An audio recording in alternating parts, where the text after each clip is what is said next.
Hello, and welcome to another tonalist landscape oil painting demonstration. This is your painter in residence, M. Francis McCarthy, and the painting I'm bringing you today is called Otama Beach. It's an 8x14. I completed this, I think it was early last week, and it's a seascape. Big surprise, eh? And one of my my favorite motifs as of late is I like these, we call them the heads out here. I don't know what they're called elsewhere, but um, where you got these rocks kind of coming out, and some waves coming into shore. I'm looking to just get better and better at painting that sort of scene, because I'm working towards a special project there, which people in the members area would have heard about and known about. Not that I'm keeping secrets from you. I really appreciate you coming around, and truth be told, you're so important to me. Yeah, thank you for taking some of your time to watch me make a painting here.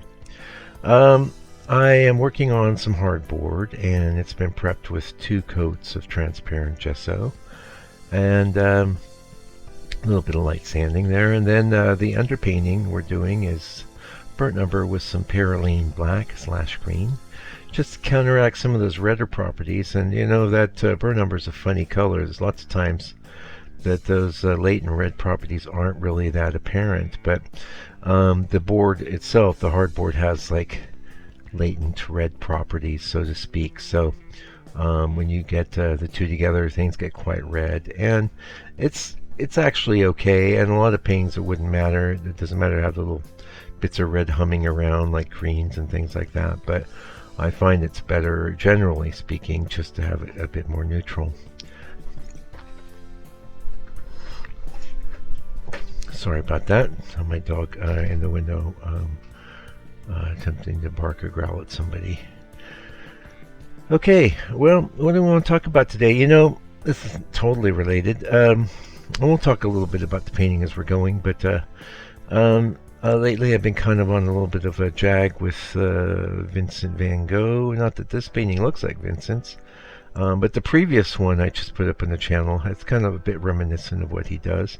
And one of my students sent me a link to a really excellent video.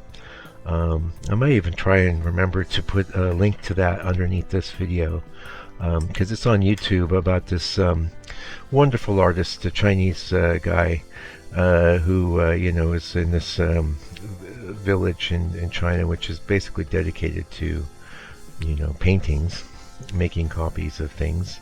And not just copies, a lot of them do their own original things too. And those paintings are shipped all over the world. And this guy does copies of Van Gogh's. He was doing it for 20 years. He's very passionate. And Van Gogh is kind of, in many ways, the model for the modern artist. Whether you're doing traditional work, or working in a more traditional vein or not, ideas like passion and dedication, like there were artists dedicated to their work before Van Gogh, but he's really known for putting art above financial concerns. He was driven to communicate what he saw and felt his way, and that idea is certainly manifested fully as an ideal for us as modern artists. And when I call myself a modern artist, you hopefully know I mean an artist living in the modern age, not a quote-unquote modern artist with a capital M, because obviously I'm not. Although I've always kind of rankled a bit at that appellation of traditional artist, because I'm a modern guy. Just because I'm painting things and you can tell what they are, I could be labeled as a traditionalist, but is that accurate? I don't think it is, because if you really compare my work earnestly to the work of painters of the past, you can see there's a total modern ethos that permeates it. But I digress, and why would you care? Let's talk a little about these clouds, right? If you know me, painting the sky is one of my favorite parts, and I often, so in my reference image, by the way, the members area, you can see up on the screen, like I'm looking at, You can see my board, and then a color mixing session, and we spent some time looking at the image and talking about things that I'm looking out for, watching out for, and going to change, going to modify. And it's very illustrative, I think, for the members of the channel to see that. And I don't really love sharing that part of the process too much, but you know, what I do love is helping people on their journey, their artistic journey, and that's probably why you're here. Or maybe you just like to see paintings being put together. Um, there has been a I'll be honest with you, I don't pay much attention to the subscriber count or to the individual video views because I just want to share what I do, and I don't want to modify that or change that in the name of trying to increase my numbers or stats. The the thing is like, keep in mind on this channel that the dialogue, the things I say as a video are playing, that's just gravy.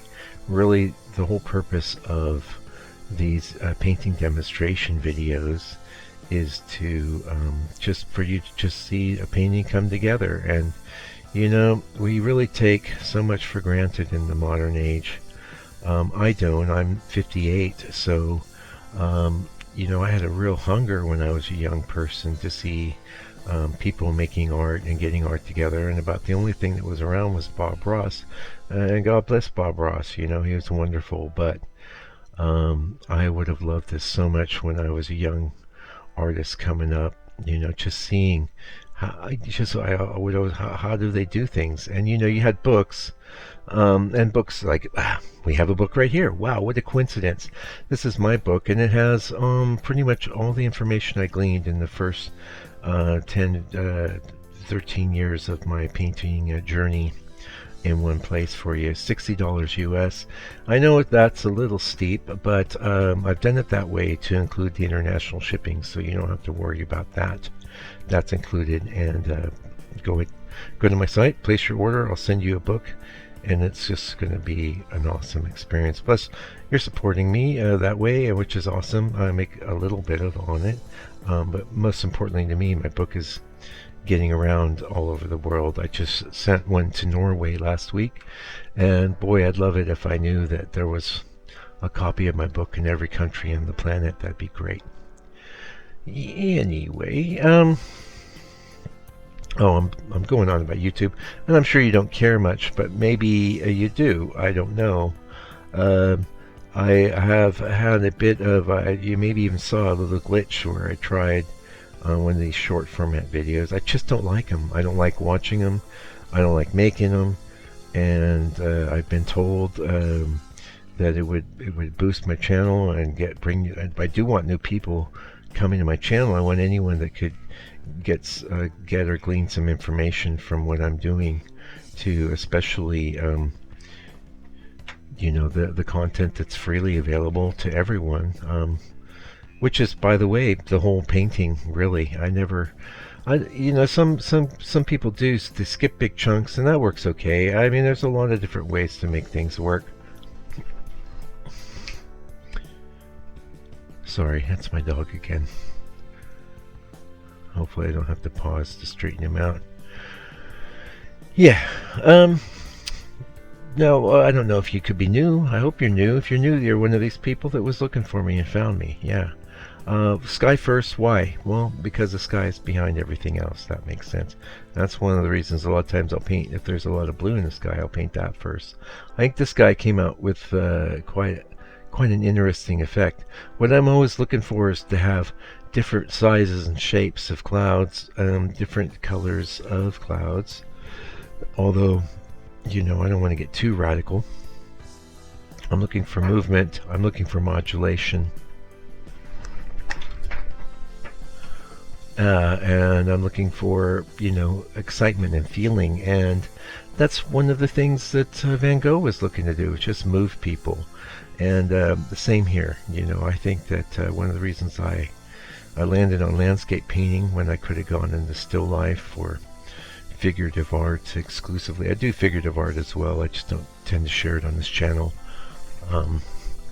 because usually it's nudes and things. But and it's not a main thing for me. For me, it's the landscape. And what I love about landscape is how we can all come to and agree upon that nature is beautiful, and the sky and clouds are beautiful, and that the seaside is beautiful, and I can communicate how it feels. Oh, I'll give you a little tip here, though. You see that bit I just painted in down because you've hung out for 8 minutes now, or 10, and so one of the big tips. This will be going in, this will be going in a future book probably.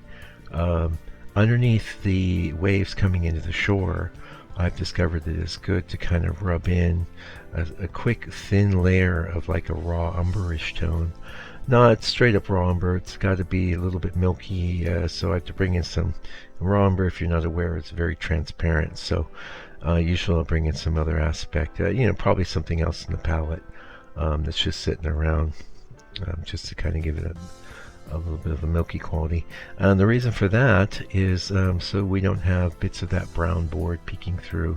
That doesn't seem to be such a big deal if it happens in the sky.